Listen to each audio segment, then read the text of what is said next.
Bismillahirrahmanirrahim. Assalamualaikum warahmatullahi wabarakatuh. Alhamdulillah hamdan katsiran thayyiban mubarakan fih kama yuhibbu rabbuna wa yarda. Ashhadu an la ilaha illallah wahdahu la syarika lah wa ashhadu anna Muhammadan abduhu wa rasuluh sallallahu alaihi wa ala alihi wa man sara ala nahjih wa tamassaka bi sunnatihi ila yaumiddin wa salaman tasliman katsira. Ya ayyuhalladzina amanu taqullaha haqqa tuqatih wa la tamutunna illa wa antum muslimun. Amma ba'da, alhamdulillah, puji syukur kehadiran Allah Subhanahu wa taala. Allah Subhanahu wa taala senantiasa mencurahkan nikmat kepada seluruh makhluknya, dan itu tidak pernah terhenti walaupun hanya sekejap mata. Salawat beriringkan salam kepada Nabi kita tercinta, yakni Nabi Muhammad sallallahu alaihi wasallam. Bapak-bapak, ibu-ibu jamaah Masjid Dakwah yang semoga diberkahi dan dirahmati oleh Allah Subhanahu wa taala. Alhamdulillah, di malam ini kita berada di pertengahan bulan Sya'ban, 14 Sya'ban 1447 Hijriah, bertepatan dengan 1 Februari 2026 Masehi. Jadi insyaallah kita sudah berada di ambang pintu Ramadan. Tentunya sebagaimana pertemuan kita yang lalu, di malam ini kita tidak melanjutkan pelajaran yang biasa kita bahas di kitab Bahjatul Qulubil Abrar. Kan tetapi kita mengangkat sebuah tema kajian spesial menyambut bulan Ramadan dengan judul keutamaan bulan Ramadan.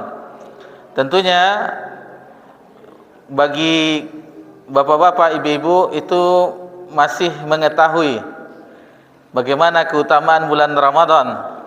Namun kita mengingatkan kembali di kajian ini karena tentunya banyak sekali pembahasannya, belum masalah fikihnya, belum masalah keberkahannya dan seterusnya.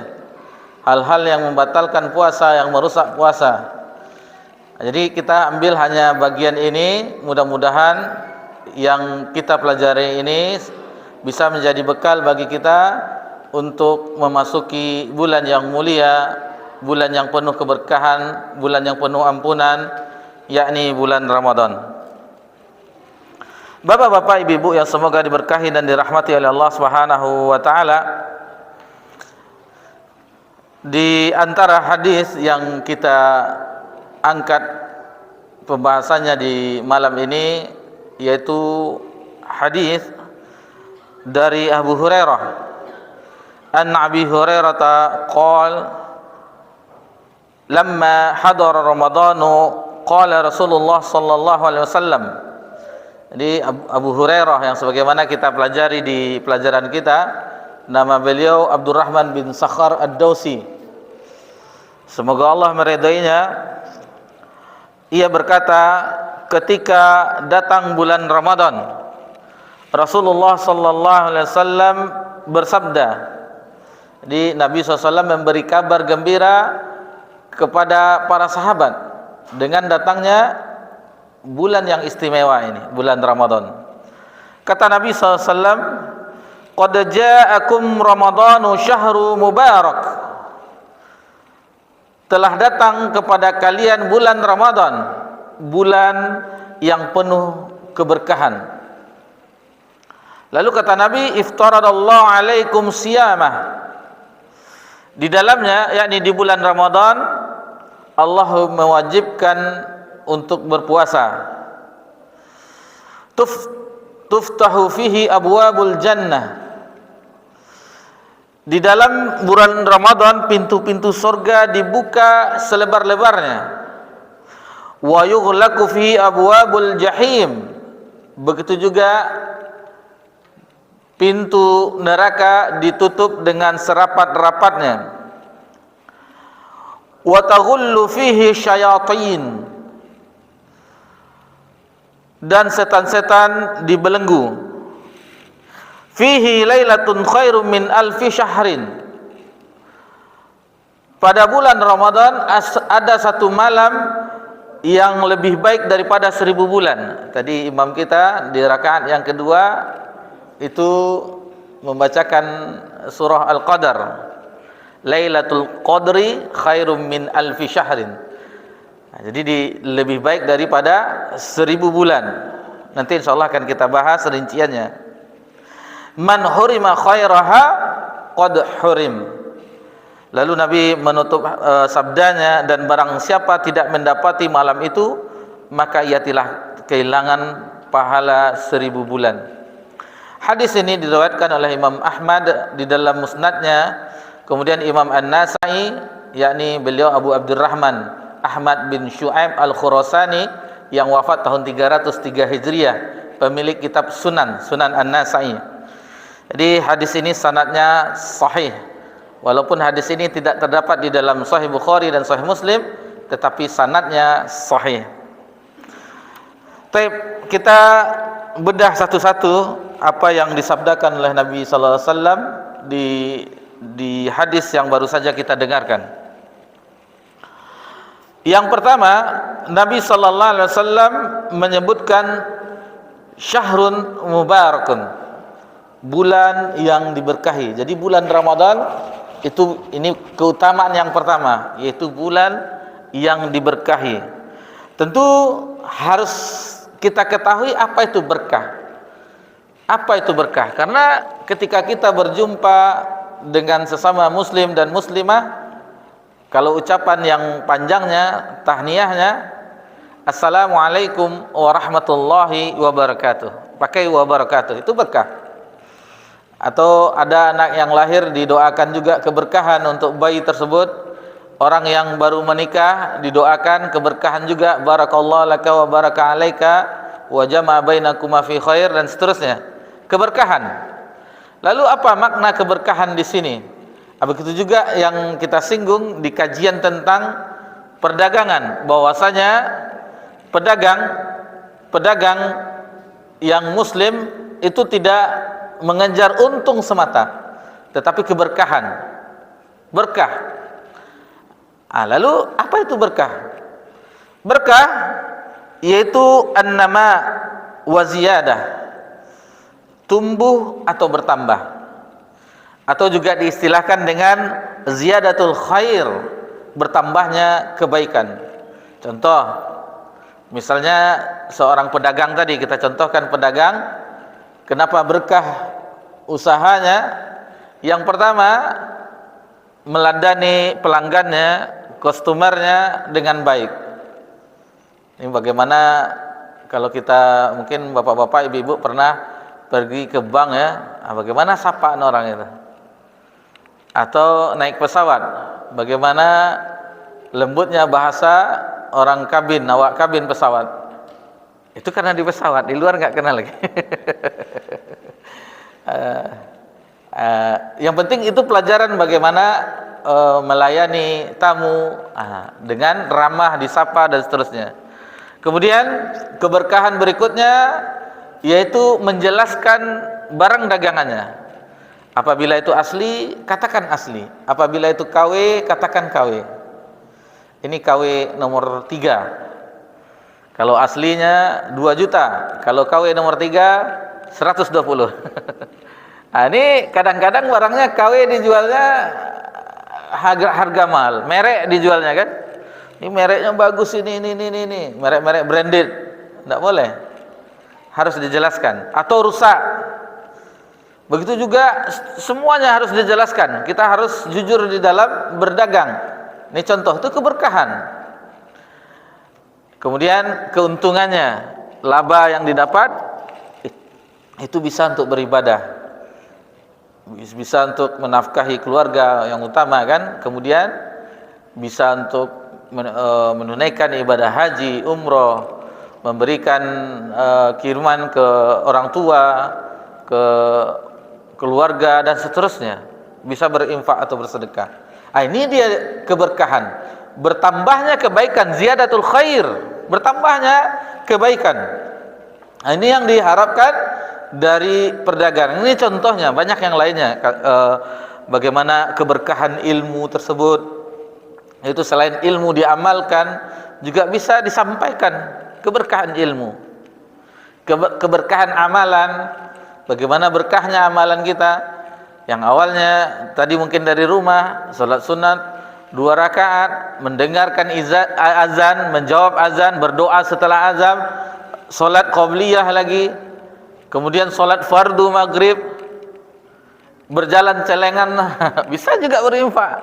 Alhamdulillah, kan kebaikan semua. Habis salat fardu zikir, berdoa kepada Allah Subhanahu wa taala, salat sunnah ba'diyah, menunggu azan isya, belajar persiapan untuk diantaranya keutamaan bulan Ramadan. Kan itu kebaikan semua. Nah, coba kalau tidak ada keberkahan amalan, sudah azan orang, sudah qomat, masih di rumah. Nah, ini di mana keberkahan amalan akan dapat? Sama saja, yang penting tidak terkejar kayaknya di rumah saja. Nah, di rumah setelah itu main HP, lihat TV, mana keberkahannya? Jadi alhamdulillah, itu diantara keberkahan yang dimaksudkan, yaitu ziyadatul khair, bertambahnya kebaikan-kebaikan, dan itu di bulan Ramadan sangat banyak.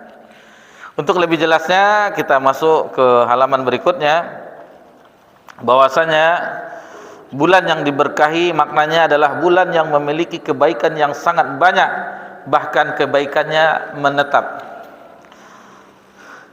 Lalu apa saja kebaikannya? Kemudian Nabi melanjutkan, iftaradallahu alaikumus siyamah, Allah mewajibkan kepada kalian berpuasa.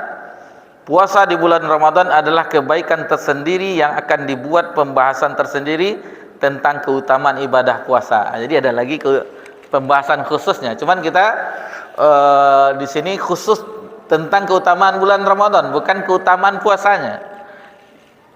Bukan keutamaan. Kalau keutamaannya banyak sekali. Itu pembahasan yang khusus juga. Cuman kita ambil contohnya, bahwasanya satu-satunya amalan yang diwajibkan di bulan Ramadan adalah puasa bulan Ramadan. Itu yang pertama. Dalilnya yaitu Al-Quran, kemudian As-Sunnah, kemudian ijma' para ulama. Itu dalilnya, landasannya. Ayat yang sama-sama kita hafal yaitu ya ayyuhalladzina amanu kutiba alaikumusiyam kama kutiba alal ladzina min qablikum la'allakum tattaqun. Ini kebaikan yang sangat banyak, itu dijadikan hamba yang bertakwa. Hamba yang bertakwa. Di pembahasan tazkiyatun nufus, takwa inilah yang bisa membentengi tipu daya iblis atau setan.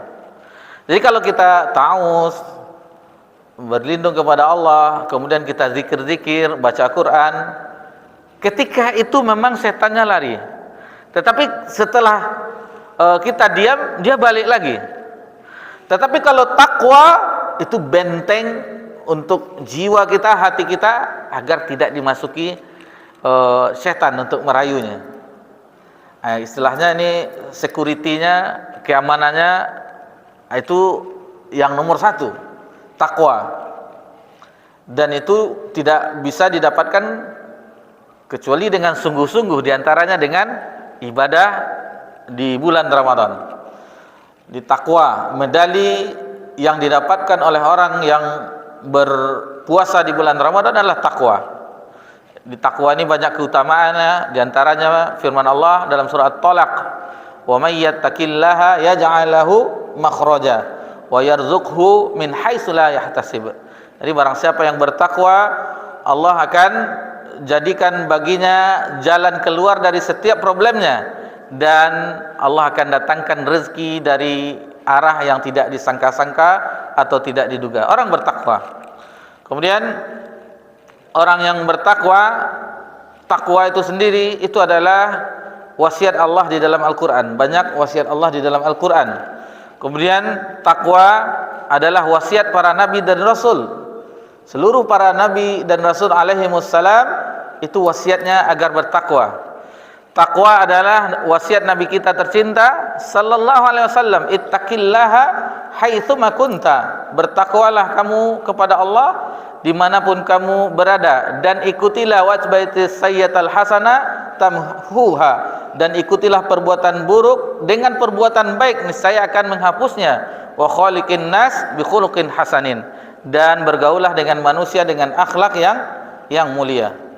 Takwa adalah nasihat para ulama sepanjang zaman. Ulama terdahulu, ulama sekarang dan akan datang, itu semuanya mewasiatkan takwa. Dan takwa adalah wasiat setiap Jumat di mimbar-mimbar. Para khatib mewasiatkan takwa, usikum binafsi bitaqwa Allah, kata khatib di hari Jumat. Jadi takwa banyak utamanya, tentunya ini pembahasan yang tidak mungkin kita uraikan semuanya. Intinya takwa di dalam surah Ali Imran, Allah Subhanahu wa taala berfirman, wasari'u ila maghfiratin min rabbikum wa jannatin 'arduhas samawati wal ard. Bersegeralah menuju ampunan Rabbmu dan sorga yang luasnya seluas langit dan bumi. Uiddat lil muttaqin, yang disediakan bagi orang-orang yang bertakwa. Bayangkan, dengan takwa Allah sediakan tempat kembali yang baik, yang nyaman, yang begitu banyak sekali kenikmatan di dalamnya, yaitu surga yang Allah sediakan. Bapak-bapak, ibu-ibu yang semoga diberkahi dan dirahmati oleh Allah Subhanahu wa taala. Itu dalil yang pertama dalam surah Al-Baqarah ayat 183 dalam Al-Quran. Kita ambil satu-satu saja. Yang kedua yaitu hadis dari Ibnu Umar yang diriwayatkan oleh Bukhari, bunya Islamun ala khams, sesungguhnya Islam itu didirikan atas 5 perkara. Itu rukun Islam yang 5. Syahadati an la ilaha illallah wa anna Muhammadar Rasulullah wa iqamus shalah wa itauz zakah. Jadi 5 rukun Islam itu termasuk puasa Ramadan dan haji ke Baitullah bagi yang mampu. Itu dalil yang kedua tentang kewajiban berpuasa di bulan Ramadan. Lalu yang ketiga adalah ijma' para ulama.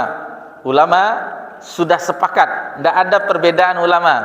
Biasanya kalau kita belajar fikih, khilaf ulama dalam masalah ini, khilaf ulama dalam masalah ini, berbeda ulama dalam masalah ini. Tetapi kalau tentang kewajiban puasa bulan Ramadan, tidak ada ulama yang menyelisihinya. Semuanya ijma' sepakat, tidak ada yang berselisih. Seperti kecuali dalam amalan-amalan di dalam bulan Ramadan seperti tarawih, ada yang 11 rakaat, ada yang tambah witir ya, ada yang 23 rakaat. Kalau sini berapa Pak? 11. 11 rakaat. Ada sebagian 23 rakaat. Nah, jadi ini khilaf. Karena ini amalan juga, meskipun Nabi SAW di hadis Ummul Mukminin Aisyah radhiyallahu anha bahwasanya Nabi tidak pernah lebih dari 11 atau 13 rakaat salat malamnya, baik di dalam atau di luar Ramadan. Akan tetapi di zaman Umar bin Khattab, Umar menyatukan orang yang salat sendirian, salat tarawih, dikumpulkan oleh Umar bin Khattab di zamannya, kemudian dijadikan 20 rakaat ditambah 3 witir. Jadi alaikum bis sunnati wa sunnah khulafaur rasyidin al-mahdiyyin. Peganglah sunnahku dan sunnah khulafaur rasyidin. Umar termasuk khulafaur rasyidin. Jadi kalau kita sudah mengetahui seluk-beluknya, tidak perlu dipertengkarkan. Apa yang dipertengkarkan mau 2, 3, cuman yang dikoreksi adalah bacaannya. Karena satu nafas terkadang. Bismillahirrahmanirrahim. Alhamdulillahirabbil alamin. Amin. Rukuknya tidak tumakninah ini. Ini yang kita koreksi. Allahu Akbar, rukuk sedikit, tumakninah sedikit. Ini kadang satu nafas benar, Allahu Akbar, subhanallah, mana berhentinya tumakninahnya. Sementara tumakninah itu adalah termasuk rukun. Sebagian ulama mengatakan rukun. Kalau tidak tumakninah maka tidak sah. Bapak-bapak, ibu-ibu yang semoga diberkahi dan dirahmati oleh Allah Subhanahu wa taala. Masuk kita kepada keutamaan yang kedua. Di dalam hadis tersebut disebutkan pertama tadi puasa, pertama Syahrul Mubarak, kemudian iftaradallahu alaikum siyam, diwajibkan berpuasa di bulan tersebut. Kemudian tuhfatu fi abwabul jannah, pintu-pintu surga terbuka. Jadi di antara makna pintu-pintu surga terbuka adalah saking banyaknya kebaikan dilakukan di bulan Ramadan. Ini mudah kita melakukan kebaikan di bulan Ramadan. Mudah. Baik itu bagi diri kita sendiri dan kaum muslimin dan muslimah. Ini mungkin untuk tarawih pertama sampai keluar atau penuh semuanya? Penuh sampai keluar teras, enggak? Ada sebagian masjid di perumahan itu biasanya. Perumahan kami di Panam itu kalau tarawih pertama, kedua, 5 pertama lah. Itu kadang-kadang bawa sajadah jamaah di tempat parkiran sandal. Enggak di teras lagi, di luar, saking ramenya. Tapi sayang enggak dipertahankan sampai akhir Ramadan. Berbeda kita di Haramain ya, di Masjidil Haram, Masjid Nabawi, itu 10 hari terakhir semakin ramai. Kalau kita 10 awal ramai.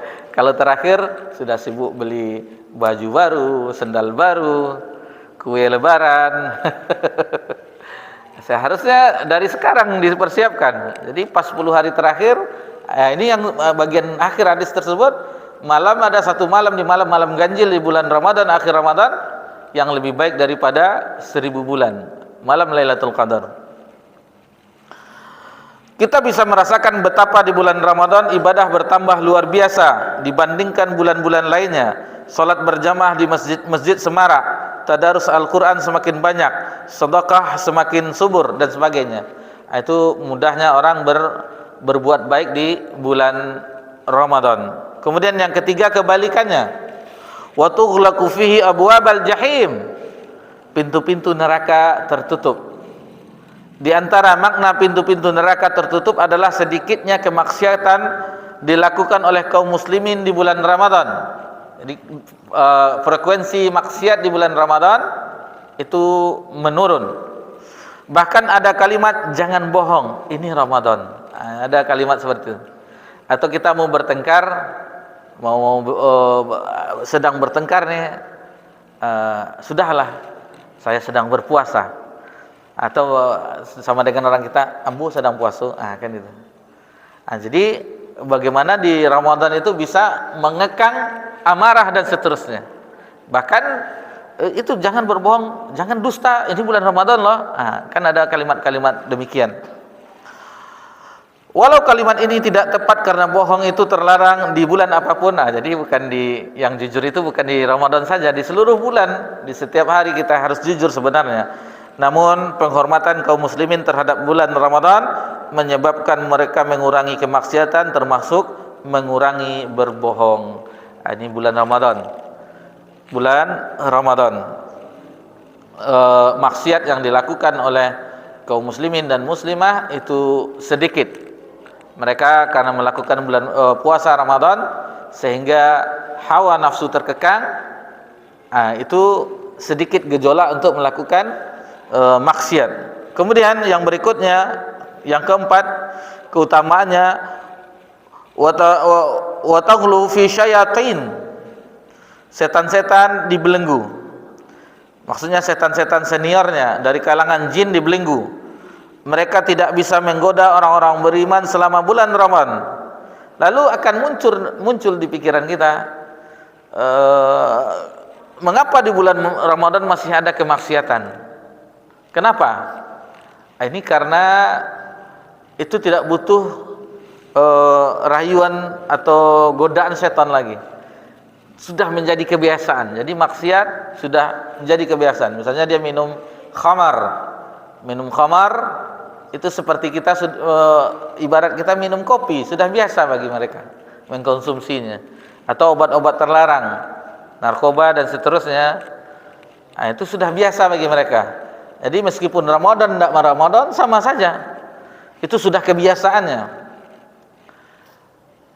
Ditambah lagi dekat-dekat pasar biasanya itu ada warung-warung yang ditutup dengan spanduk.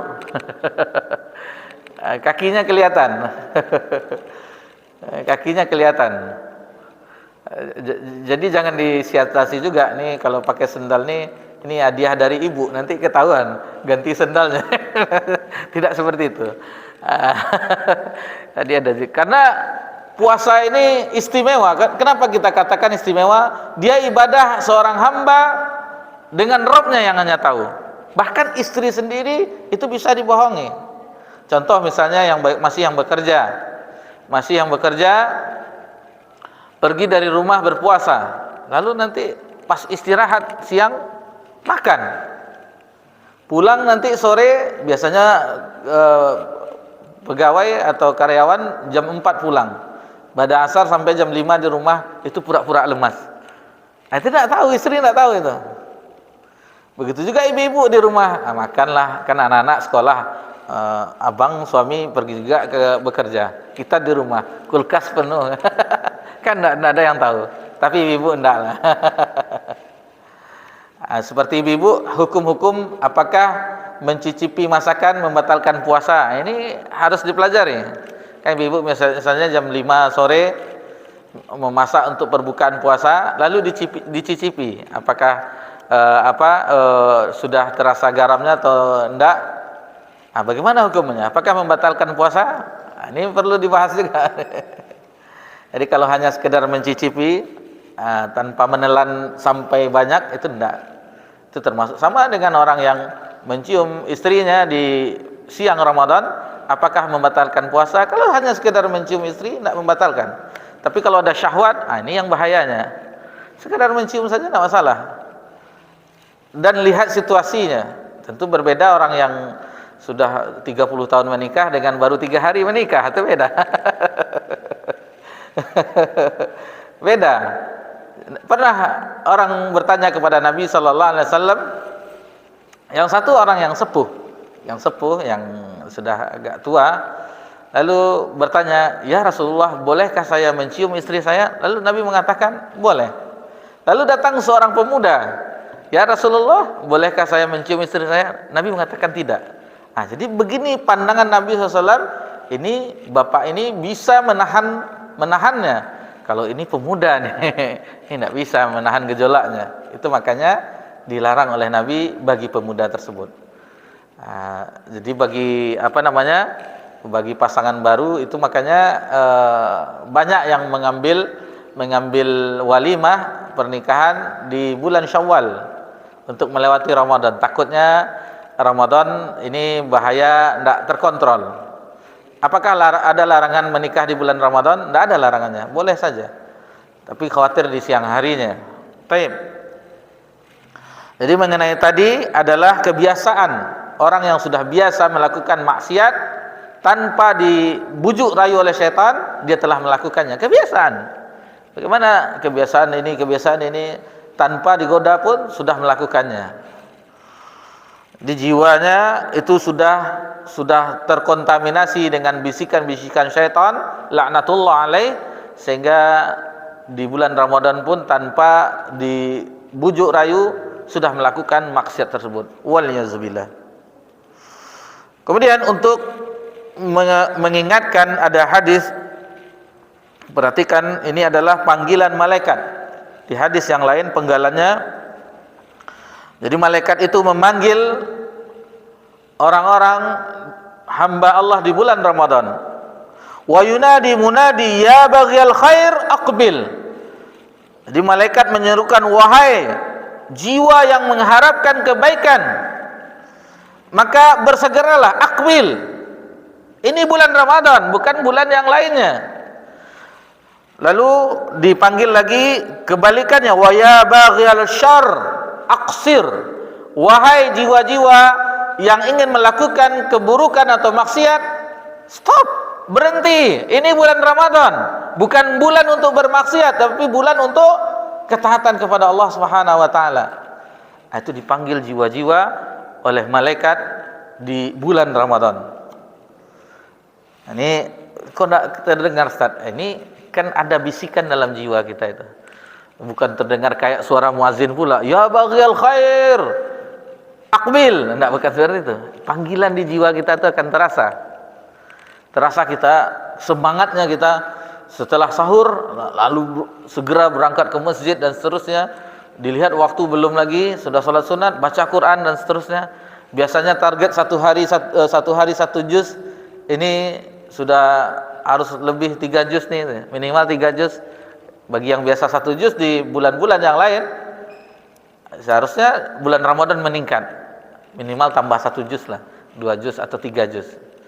Dan alhamdulillah ustadz-ustadz kita yang hafal Al-Quran itu minimal mereka 7 juz satu hari, minimal sampai 7 juz satu hari, karena mereka hafal Al-Quran itu di dada mereka, tidak buka mushaf, buka kitab, mereka bisa membacanya sambil menyetir, sambil berjalan, dan seterusnya.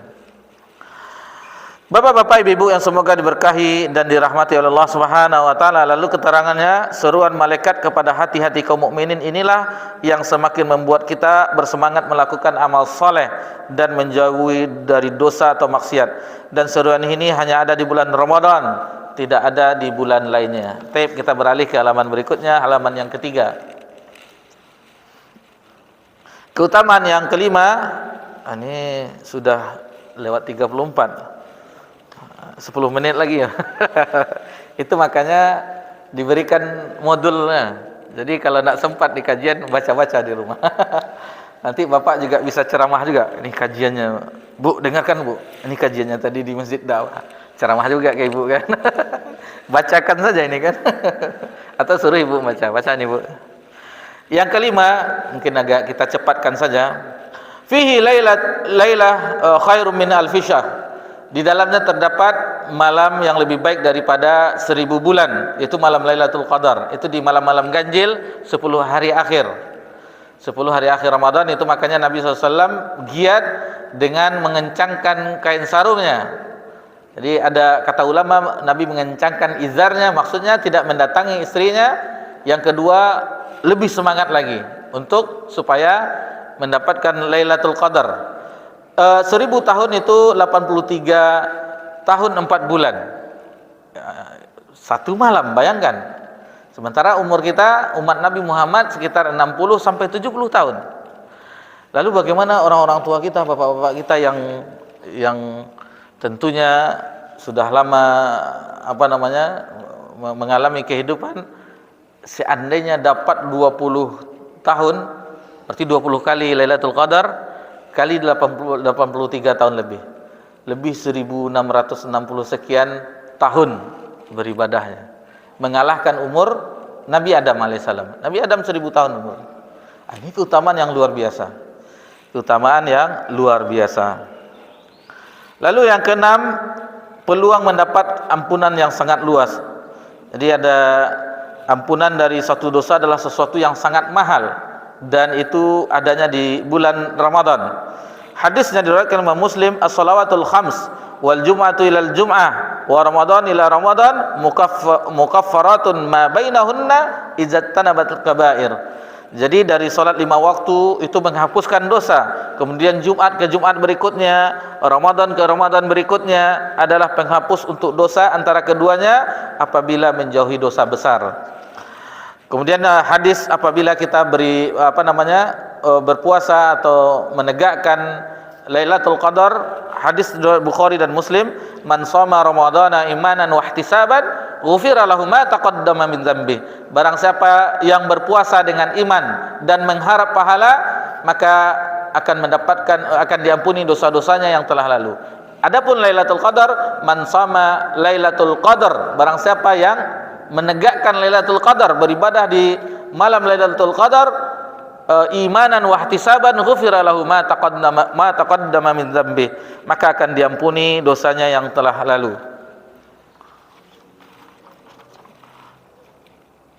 Lalu ada ungkapan Ibnu Rajab Hambali menukilkan perkataan ulama, man lam yaghfir lahu fi Ramadan falay yaghfirallahu fima siwa.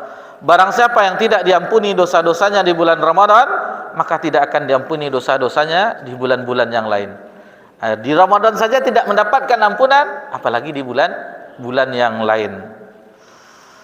Kemudian keutamaan berikutnya yaitu kesempatan dibebaskan dari api neraka. Jadi ini kita agak cepat saja, tidak diulas supaya selesai semuanya.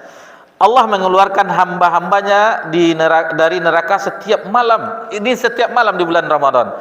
Walillahi utaqau minan nari wa dzalika kulla lailah. Allah memiliki hamba-hamba yang diselamatkan dari neraka, dan itu terjadi setiap malam. Jadi kalau ini hadisnya diriwayatkan Imam Tirmizi dan Ibnu Majah, ada ungkapan mubalik yang kita dengar misalnya di santapan rohani biasanya kalau di masjid kita ya, kaum muslimin, setelah Isya, salat ba'diyah Isya, untuk menunggu tarawih ada kajian. Ini koreksi untuk kebenaran, bukan kita mengaku benar. Nah, ada mubalik tersebut membagi malam itu 3 babak. 10 malam pertama itu adalah mendapatkan ampunan, kemudian rahmat, ampunan, yang ketiga pembebasan dari api neraka. Dibagi 3, enggak. Melewati hadis ini kita pahami bahwasanya itu setiap malam. Setiap malam di bulan Ramadan Allah membebaskan hamba-hambanya dari api neraka. Setiap malam. Nabi yang menyebutkan, tentu Nabi berdasarkan wahyu. Bahkan banyak berdoa seperti doa Allahumma inna nas'alukal jannah wa na'udzubika minan nar.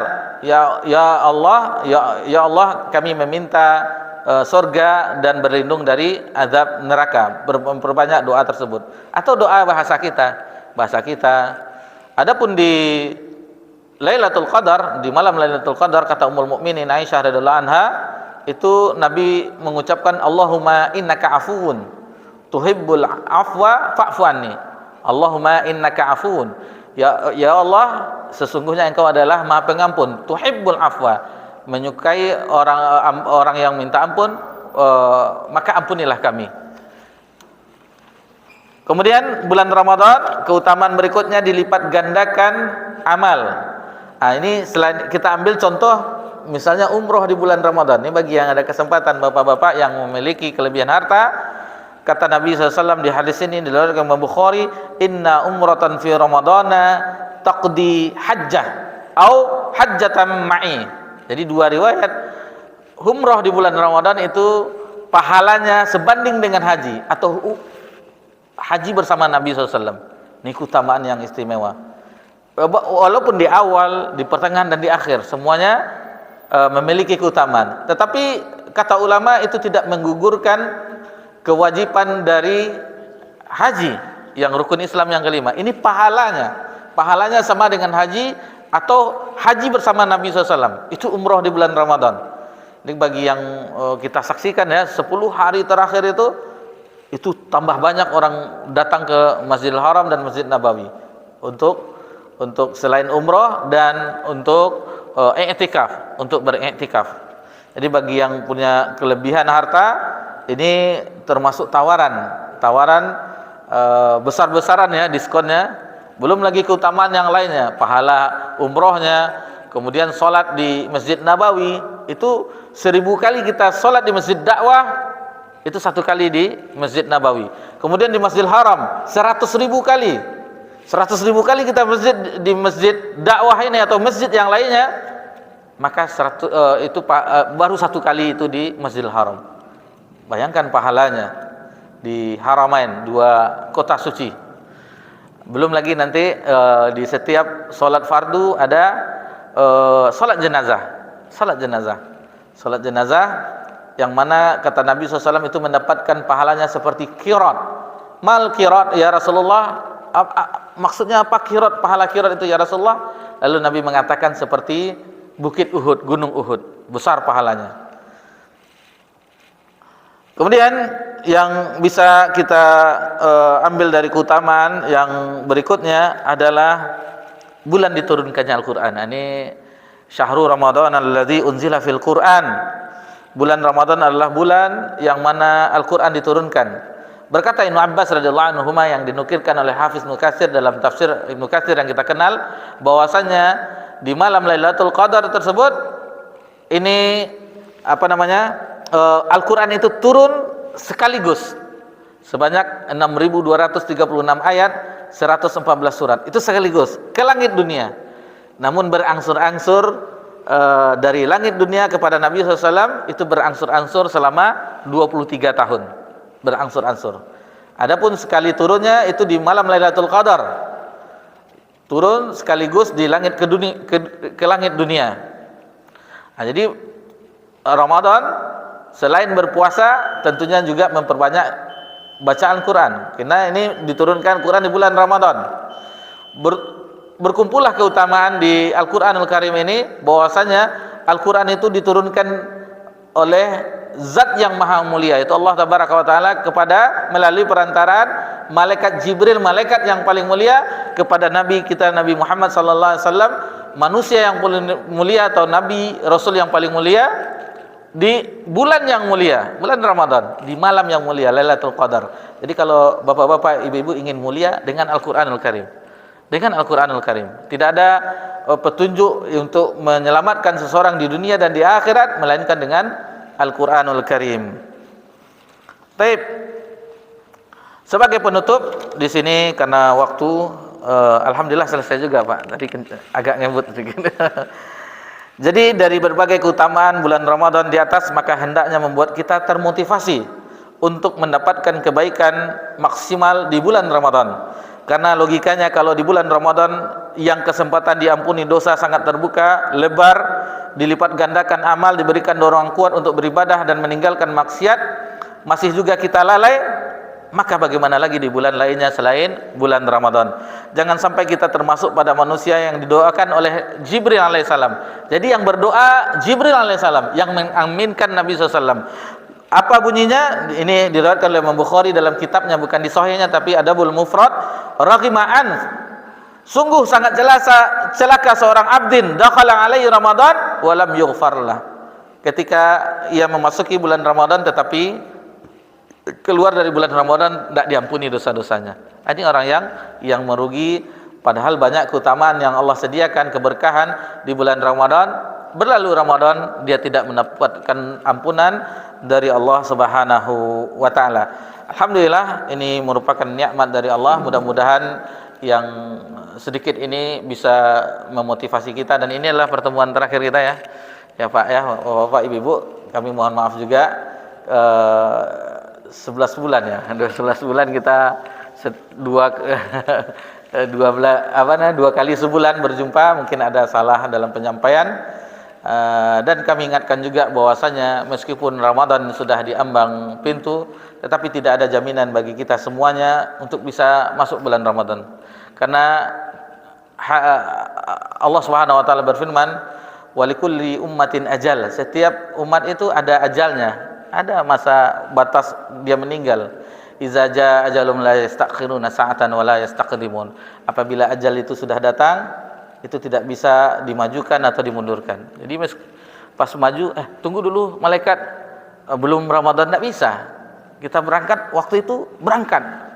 Nah, jadi maka perbanyaklah doa agar Allah perjumpakan kita di bulan Ramadan. Allahumma balighna Ramadan, Allahumma balighna Ramadan, Allahumma balighna Ramadan wa barik lana fih, dan berkahi kami di dalamnya. Wa sallallahu ala nabiyyina Muhammad sallallahu alaihi wasallam wa ala alihi wa sahbihi ajmain walhamdulillahi rabbil alamin. Wassalamualaikum warahmatullahi wabarakatuh.